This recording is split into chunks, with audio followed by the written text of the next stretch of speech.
পানি ঢুকেছে এবং প্রত্যেকটি হাওরের ধান নষ্ট হয়ে গেছে। কৃষকদের আসলে এবারে বেঁচে থাকাটা তাদের অনেক কষ্টের হয়ে গেছে, কারণ সুনামগঞ্জের মানুষ কৃষি ক্ষেতের উপরে, ধান ক্ষেতের উপরে তারা নির্ভরশীল। তো এবারে হঠাৎ করে পাহাড়ি ঢল নেমে যে ক্ষতিটা করেছে সেটা তারা পোহাতে তাদের অনেক কষ্ট হবে। যদিও বিগত 2 বছর একটু ভালো ছিল ফলনটা, কিন্তু এবারে তাদের আসলে একদম জ্বালিয়ে পুড়ে ছাই করে দিয়েছে এই পানিগুলো, কারণ তাদেরকে একদম নিঃস্ব করে দিয়েছে। কারণ ধান ক্ষেতকে তারা আসলে সোনা ফলন মনে করেন এবং এই ধান ক্ষেত থেকেই কিন্তু তাদের পরিবার পরিজন আত্মীয় স্বজন সবাই কিন্তু বেঁচে থাকেন। তো আসলে এবার আপনাদের ধান তো অনেকটা পানিতে নিয়ে গেছে। কত শতাংশ ধান আপনাদের পানিতে তলিয়ে গেছে?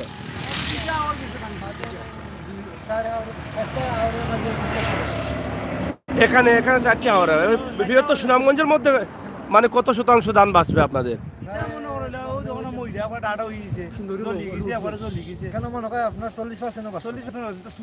40%ও বাঁচত নাই।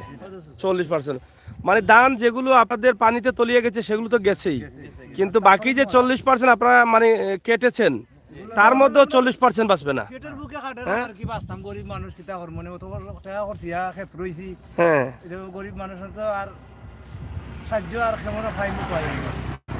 এখন আপনাদের যে এই যে অবস্থা, এই অবস্থা আপনাদের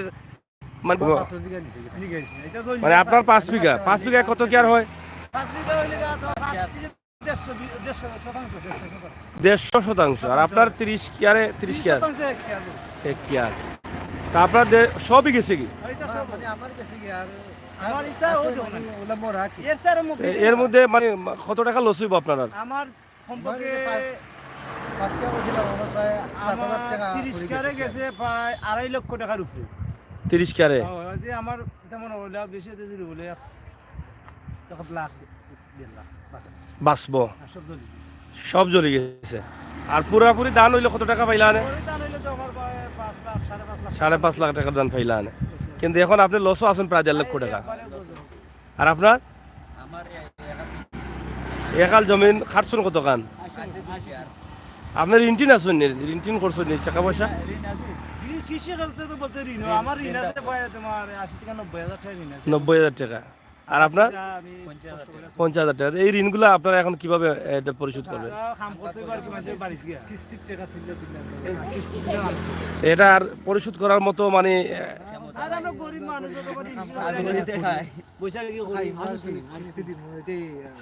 মানে এখন কাজ করি কিস্তি দিতে হবে। তো এটা আপনাদের আসলে এই যে এত ক্ষতিগ্রস্ত হয়েছে, আপনারা কি সরকার থেকে কোনো ধরনের আশা করেন, মানে সরকার থেকে সহযোগিতা? সহযোগিতা তো চাই সরকার থেকে, কিন্তু সহযোগিতা পাই না। কৃষিকে করবার আগে গত বছর আমরা হয়ে তোমার দিছিল কিছু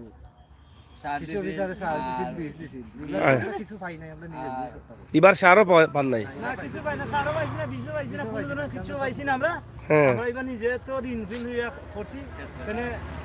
আর তো কত সরকারে আশা করছি না, ঠিক মতো আমরা আনছে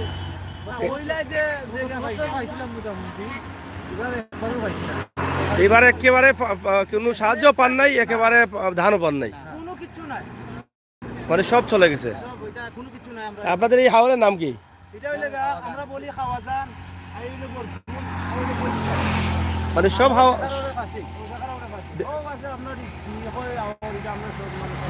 সুনামগঞ্জের মানে ইতিমধ্যে কতটা হাওর গেছে পানির নিচে? টাঙ্গুয়া সহ সব গেছে কি? দেখার হাওর কিন্তু আসেনি না? দেখার হাওর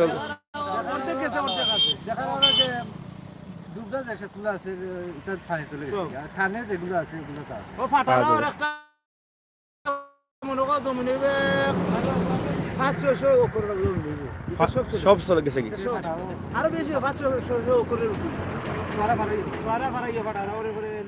আপনারা দেখেন কৃষকরা আসলে এই ধান নিয়েই কিন্তু যেটা বলেছিলাম যে তাদের স্বপ্ন, আর ধান যখন বৈশাখ মাস আসে তখন তাদের জন্য একটি উৎসবে পরিণত হয়, ঈদের মতো।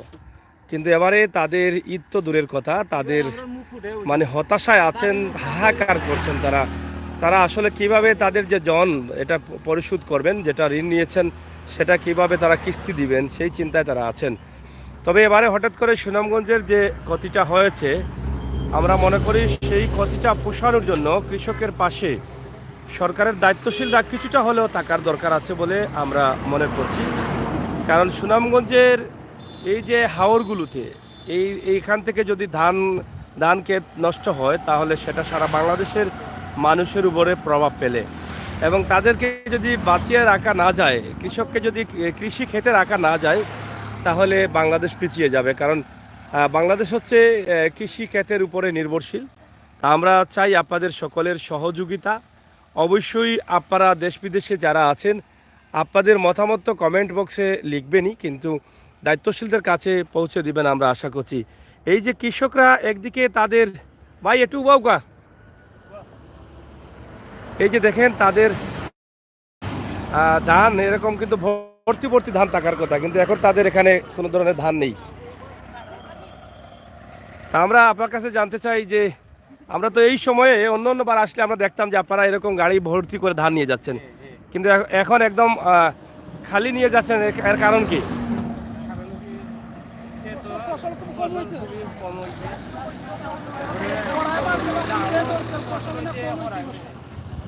খরায় মারছে আর ফাইনে মারছে না, মানে প্রথম দিকে বৃষ্টি না হওয়ার কারণে খরায় ধান নষ্ট হয়ে গেছে, আর পরে যেগুলো আসছিল সেগুলো কিন্তু পানিতে নিয়ে গেছে। তো এখন আপনারা আসলে কি অবস্থা, মানে কতটুকু লুজারে আছেন? অনেক লুজারে, শূন্য অবস্থা। তো এখন এই এই এই ক্ষতিটা আপনারা কিভাবে পুষাবেন? এটা কিভাবে, মানে ঋণ টিন আছেন? ঋণ তো অবশ্যই, গৃহস্থ কৃষিকাজ করতে হলে তো প্রচুর টাকা ঋণ ভরতে হয়। আচ্ছা, প্রতি কেয়ারে প্রায় আপনার 5 থেকে 6 হাজার টাকা খরচ যায় প্রতি কেয়ারে। প্রতি কেয়ারে। এখন আপনারা ঋণ আছেন, বর্তমানে প্রচুর ঋণ। এটা কি 10 কেয়ার 15 কেয়ার করছে 10 কেয়ার টাকা করে আছে মানে খরচ। হ্যাঁ, এই খরচ অধিকাংশ টাকাই তো ঋণ। একটু আগে হ্যাঁ, অধিকাংশ টাকাই ঋণ আছেন। তো এখন পর্যন্ত সরকার থেকে কোনো আশ্বাস পেয়েছেন নি, কোনো ধরনের এই ধরনের কোনো ভূমিকা আমরা মাঝে এখনো কেউ রাখা নাই। এখনো পান নাই?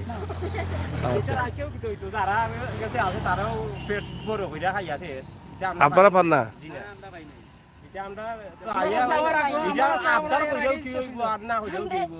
যাও আল্লাহ করছে মনে হলাম যে আমরা শুক্রিয়া আল্লাহ আমরা পাইছি না। আর সরকার থেকে সাহায্য চাই তো আপনাদের কাছে পৌঁছে দেয়। আসলে সরকার কিন্তু বিভিন্ন সময় এই সুনামগঞ্জের হাওর অঞ্চলের ক্ষতিগ্রস্ত যারা আছেন তাদেরকে কিন্তু বরাদ্দ দিয়ে থাকেন, কিন্তু আসলে সেই বরাদ্দটা কয়জন মানুষ পাচ্ছেন সেটা হচ্ছে বোঝার বিষয়।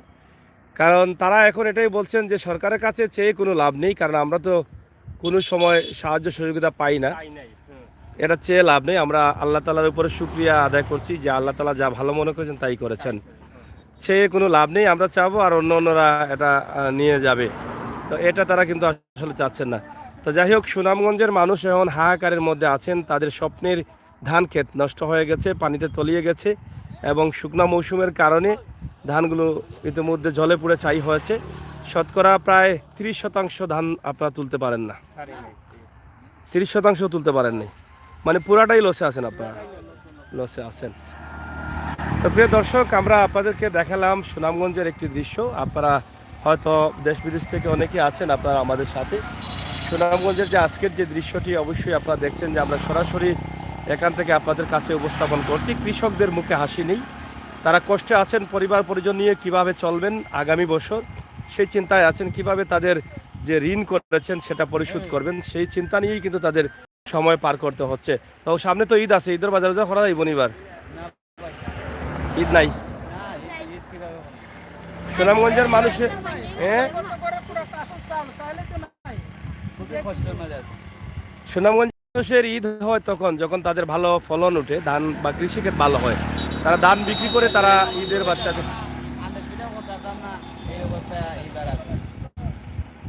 তা আমরা চাই আপনাদের সরকারের যে বরাদ্দটা আছে যদি প্রত্যেকটা এলাকায় কৃষক যারা আছেন তাদের একটি লিস্ট করে সামান্যই হোক তাদের পাশে দাঁড়ানো, এটা আমরা আশা করব, যাতে তারা সঠিকভাবে এই আপনাদের সরকারের বন্টনটা পায়।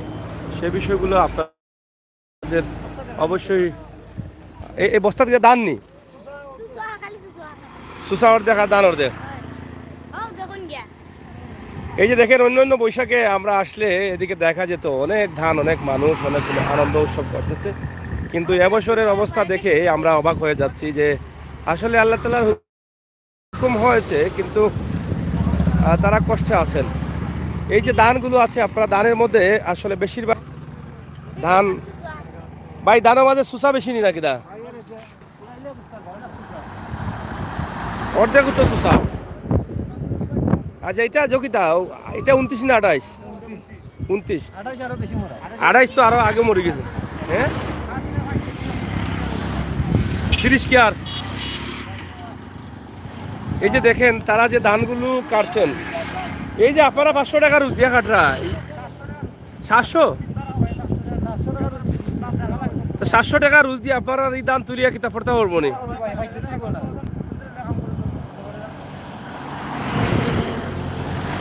আসলে এটা আসলে খুবই কষ্টের। তো যাই হোক আল্লাহ তাআলার হুকুম হয়েছে সেটা হয়েছে, কিন্তু আমরা চাই যে সরকারি যদি কোনো বরাদ্দ সুযোগ থাকে তাহলে পাইতেন মেম্বার চেয়ারম্যান ভাই আমরা পাইতাম কইতে।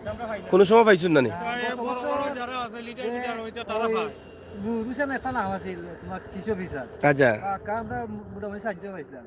এই বছর আরো কবি হে পাল্টি গেছে কেন তাকি এই বছর আছে মেম্বার চেয়ারম্যান আছে আমরা তো একটাও পাইছি পাইছুন না? না এরা পাইছে এবার 60 টাকা পাইছুন না? এরা কাছ থেকে আমরা 20 কিনে এনে কিচ্ছু পাইছেন? আমরা কিচ্ছু পাই না, আমরা কিছু লিডার আছে মানে আপনারা যারা কৃষকরা এরা পায় আর এরা কাছে কিনে আনি আপনারা, কি আজব। হ্যাঁ এটা 20 আছে প্যাকেটর 20 লাখ কেজি করি হ্যাঁ, আমরা পাইছি না, কিন্তু আমরা কিনে এনে যারা কিছু করে না মানে যাদের কৃষি কৃষি ক্ষেত আছে তারা পায় না। পায় না, আর যারা খেত নাই এরা পায়। এরা পায়। এরা কাছ থেকে আমরা নিয়ে আসি।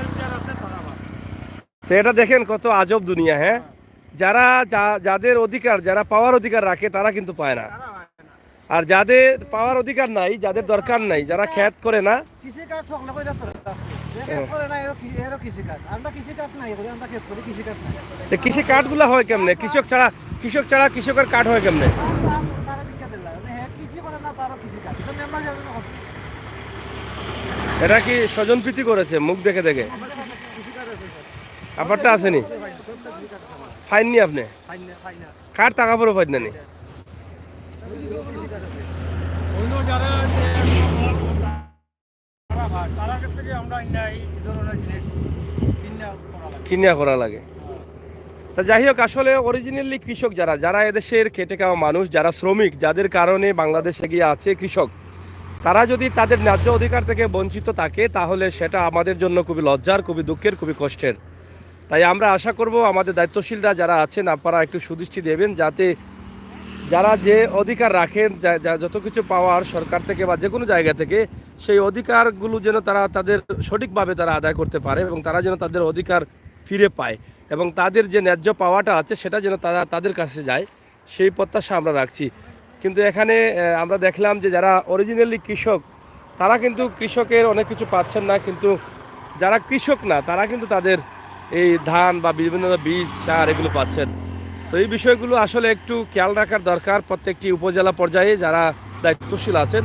আপনারা একটু সুদৃষ্টি দিলে, যাদের কারণে বাংলাদেশ এগিয়ে যাচ্ছে এবং কৃষির উপরে বাংলাদেশ কৃষি নির্ভরশীল, এই কৃষি ক্ষেত্রকে আরও সামনের দিকে এগিয়ে নিতে হলে তাদের প্রতি সুদৃষ্টি রাখতে হবে। আমরা পাগলার মাঝে অন্য ডিস্ট্রিক্টে অন্যখানে যে পাগলা কি আপনার অন্যখানে আমরা 300 টাকা আনা যায় বীজ, এইখানে কেজি 380 টাকা পাগলা।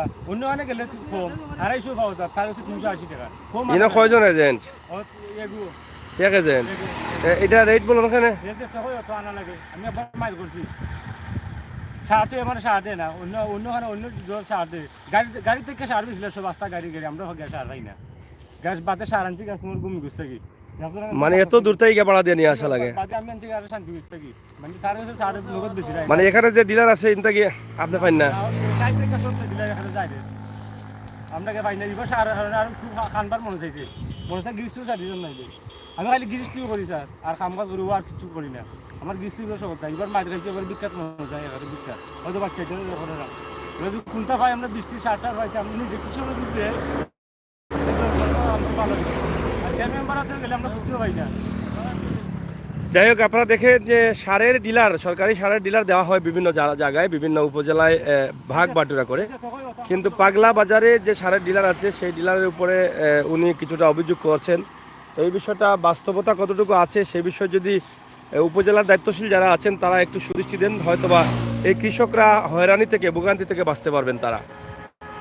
আমরা আসলে তাদেরকে সহযোগিতা করা প্রত্যেকেরই প্রয়োজন, কারণ তারা কষ্ট করে ধান ফলালে আমরা কিন্তু এই চালগুলো আসলে সস্তায় পাই। তো সেই বিষয়টি যদি আমরা মাথায় না রাখি তাহলে আমাদেরকে আরও পস্তাতে হবে। আমরা আসুন, আমরা সবাই মিলে সহযোগিতা করি আমাদের কৃষককে, আমরা কৃষি বাঁচাই, কৃষককে বাঁচাই। এটাই হোক আমাদের স্লোগান, এটাই হোক আমাদের বাংলাদেশের মূল টার্গেট। প্রিয় দর্শক, আমরা এই মুহূর্তে আপনাদেরকে এই যে হাওর অঞ্চলগুলো আছে দেখেন, এই অনেকগুলো ধান পানিতে তলিয়ে আবার এটা শুকনায় বের হয়ে আসছে। আবার অনেক ধান বৃষ্টি সময় মতো বৃষ্টি না হওয়ার কারণে সেই ধানগুলো নষ্ট হয়ে গেছে। তো সব মিলিয়ে আসলে একদিকে পানিতে নিল, অন্যদিকে মানে শুকনা মৌসুম থাকার কারণে, বৃষ্টি টাইম মতো না হওয়ার কারণে সেগুলো নষ্ট হয়ে গেছে। তো সব মিলিয়ে কৃষকরা আসলে ক্ষতিগ্রস্ত আছেন। তা আমাদের কৃষকদের বাঁচিয়ে রাখার জন্য সরকারি সহযোগিতা এবং অনুদান প্রয়োজন রয়েছে বলে আমরা মনে করছি। প্রিয় দর্শক, সিলেটের ম্যাগাজিন টিভি থেকে আজকে আমাদের এই ভিডিও ছিল। অবশ্যই আমরা সময় উপযোগী ভিডিও দিয়ে যাই। আপনারা জানেন যে ঈদ চলছে, ঈদের শপিং মহলগুলো কেমন আছে সে বিষয়গুলো নিয়ে আমরা গত কয়েকদিন থেকে ছাতক, সিলেটের বিভিন্ন জায়গা থেকে, সিলেট শহরের বিভিন্ন শপিং মহল থেকে আপনাদের কাছে ভিডিও উপস্থাপন করছি। ইনশাআল্লাহ ঈদের আগ পর্যন্ত আমরা সময় উপযোগী ভিডিও, একদিকে কৃষক, এই কৃষকের ভিডিওগুলো আপনারা হয়তো দেখছেন বা দেখার জন্য অধীর আগ্রহে আছেন যে কৃষকরা কিভাবে বেঁচে আছে বা কিভাবে তাদের ফসল আদিন তারা তুলছেন। তো সব মিলিয়ে আমরা আপনাদের কাছে এটাই বলবো যে আপনাদের সকলের সহযোগিতা কামনা করছি এবং মহান আল্লাহ রাব্বুল আলামিনের কাছে দোয়া করি আল্লাহ তাআলা যেন আমাদের রিজিককে ভালোভাবে রাখার তৌফিক দান করেন এবং ভালোভাবে যেন রাখার জন্য আল্লাহ তাআলা এই পানি থেকে বা বিভিন্ন দুর্যোগ থেকে আমাদেরকে বাঁচান, সেই প্রত্যাশা রাখছি। তো সবাই ভালো থাকুন, নিরাপদ থাকুন, সুস্থ থাকুন। সিলেটের ম্যাগাজিন ইউটিউব চ্যানেলের সাথে থাকুন। অবশ্যই আমাদের আজকের আরও কিছু ভিডিও আমরা চেষ্টা করব এই সুনামগঞ্জ এলাকার অন্য কোনো জায়গা থেকে শপিং মহলের কোনো ভিডিও দেওয়া যায় কিনা। এদেরকে আসলে যদিও ওদিকে ঈদের বাজার তেমন ভালো হবে না, তারপরও আমরা একটু দেখানোর চেষ্টা করব কী অবস্থা রয়েছে। ধন্যবাদ আপনাদের সকলকে।